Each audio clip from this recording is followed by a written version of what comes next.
Next time you apply for a job online, try this. This will dramatically increase the likelihood that they will look at your resume and even respond to it, and about only 5% of candidates do it, so you should do it. Hop on LinkedIn for it to help you figure out who the hiring manager of the role is. You won't know for sure, but heck, you're gonna have to live with that uncertainty, okay? Message them on LinkedIn or use a tool like Hunter.io or MailScoop.io to find their email. In your email, say, I just wanted to let you know that I just applied for X role and I'm so excited because your company, and then say something about the company that you really like. If you also have a few accomplishments or ways that you can add value quickly there that you wanna throw in, do it. But make this message really brief. Companies get so many resumes and they all seem so generic. So for you to take this time to reach out to them and be like, hey, I'm actually passionate, makes a huge difference. Don't get it twisted though, they will not respond every time. I've already written the 20 email templates you need for your job search, so I will link that in the comments. You got this. Wi-Fi high five. Besides being underqualified, here are some of the top 3 reasons why you're rejected for that job, and this is all in your control, people. Number 1 is not being specific enough, not telling stories of how you're super competent and how we can see you now in the role because we have heard these specific things that you've done. Number 2 is rambling. You seem like your thoughts are scattered when you ramble, and then the interviewer isn't even able to get through all of their questions and see all of the wonderful things about you. And number 3 is not seeming like you want the job enough. Seriously, hiring managers will be like, yeah, they're competent, but they don't really seem that interested in this company, and that will lose you the job. I'll link a video in the comments of how to weave stories into your interviews. You've got this. Wi-Fi high five. I'm going to share with you a really cool hack that will show you if a company is interested in you and your resume before they even respond to it. What you'll need for this is an email tracker. I use Streak and it's never cost me a dime. Now what you'll do is you'll send an email to the hiring manager letting them know that you're interested in the role. Now, if you're not sure what to say, I'll link a video in the comments telling you what to say, but check this out. Monitor how many times your email is viewed. If it's viewed 0 times,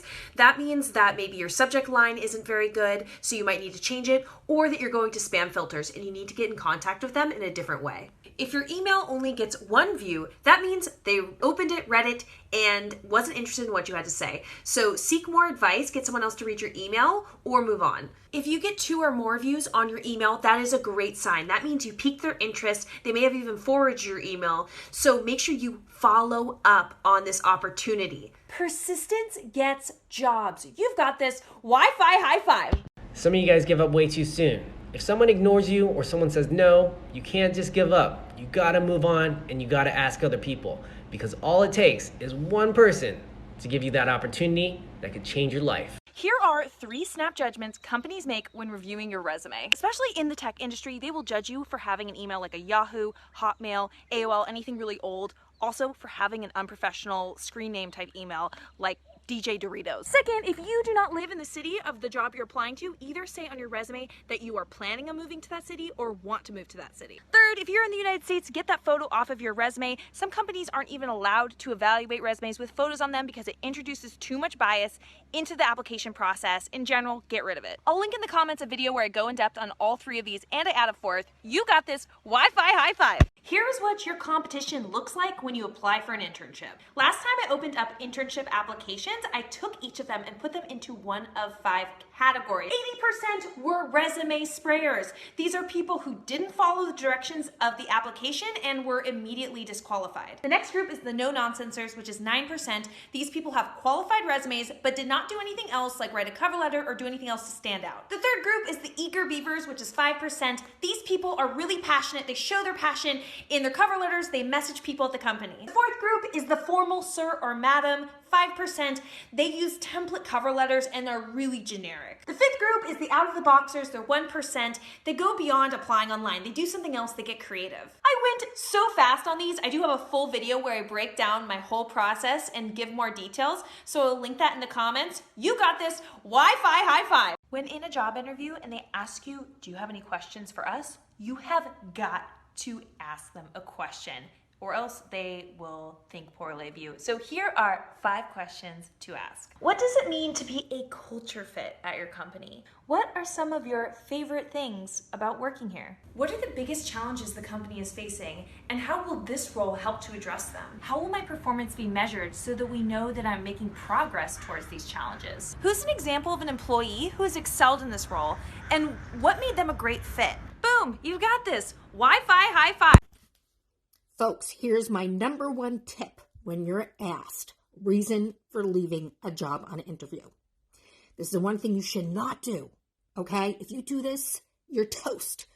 You go on and on and on as to why you left your job. And that brings no value. It takes up valuable interview real estate space where you could spend time focusing on your accomplishments. And then you give too much information, and then the recruiter or the hiring manager is going to want to know more. So what do? How do you answer it? One sentence, my friends. That is it. I left because I was downsized. I left because I left for a better opportunity. I left because the company closed. That is it. If they want to know more, let them ask. But again, keep it very brief. Less is more. And remember, happy career, happy life. In my last video, I told you questions that employers in the United States absolutely should not ask you in a job interview. In this one, I'm going to tell you the phrase to shut those questions down. Here's what you say. Oh, sure, yes, I'm more than happy to provide any pertinent personal information once an offer is presented. This shuts down their question, but in a really friendly way that is a little bit more approachable than, I don't see how that is applicable to this job. Shut them down, folks. You got this. Wi-Fi high five. So this is the coffee experiment, and this is what you do to help you speak up, to be able to have a difficult conversation when you don't want to help you get comfortable with being really uncomfortable, to ask for a raise, to ask for a sale. Here's an exercise that's going to help you speak up. So I'm at a coffee shop here, and I'm going to order my cappuccino, and I'm going to ask for my cappuccino, and then I'm going to say, can I get a 10% discount, please? And they're going to say to me, but why? And I'm going to keep a straight face, not giggle, not get nervous. I'm going to say, because I would really appreciate it. And the purpose is not to get a 10% discount. The purpose is to ask the question and just live in the experience of feeling really uncomfortable, because that teaches your muscle emotional intelligence to help you have a difficult conversation or to help you to ask us something that you feel very uncomfortable about. And that's going to help you in any situation. So I'm going to do it right now.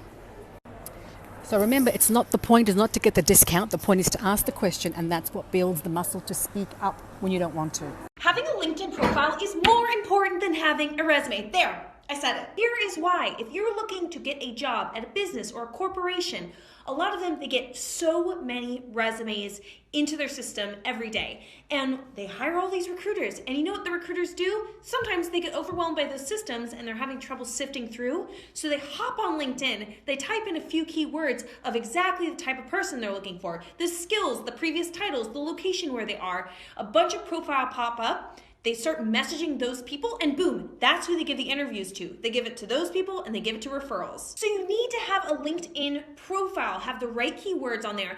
And I probably have maybe 4 or 5 recruiters a month reach out to me about roles that they want to interview me for. So I don't ever have to go out into the job market and look for open roles. I'll link a video in the comments of how to optimize your profile, but you've got this. Wi-Fi high five. All right, what do I as a recruiter like to see on a LinkedIn profile? Here's how I search. First of all, I search by title. So make sure your title is specific to the industry and generic. Don't have some fancy title that you're the only company or the only person that has it. If you're an account executive, put account executive. If you're a marketing manager, put marketing manager. Also, don't describe what the company does. I can look that up. I don't need to know what the company does. I need to know what you do. So please make sure that you're putting in specifics, attainments, achievements, awards, quota attainment if you're a salesperson, for example. White papers if you're writing white papers or if you're in marketing. Also a photo. Put a nice photo. A professional photo is great. I like something with a little bit more personality, so I would put that in there. And then also keywords. Keywords, be very specific. Make sure you're only using keywords of what you do on a regular basis. All right, everybody, let's talk post-interview. During the interview, make sure that you get the email address of the person that you're interviewing with. You need to send a post-interview thank you email. Believe me, it will set you apart. So the email needs to have 3 components. The first component, basic thank you. Thank you very much. It was great chatting with you. I appreciate the time. The second component, take something that the person told you during the call that you enjoyed and highlight that. Hey, I really enjoyed when you told me about the culture at the company. Sounds like a culture that I would really love to be a part of. And the third one, take some of your experience and highlight that and how it will benefit the company. My experience internationally recruiting for so-and-so company would really be a benefit for your international recruiting needs. All right, guys, have a great one. Enjoy. Send those post-interview emails. Here's an Excel tip when it comes to row manipulation with shortcuts. If you want to select a row, just hold down Shift and space. If you want to add a blank row, just hold down Control Shift plus. And then if you want to delete a row, you just hold down Control minus. Follow for more tips and tricks.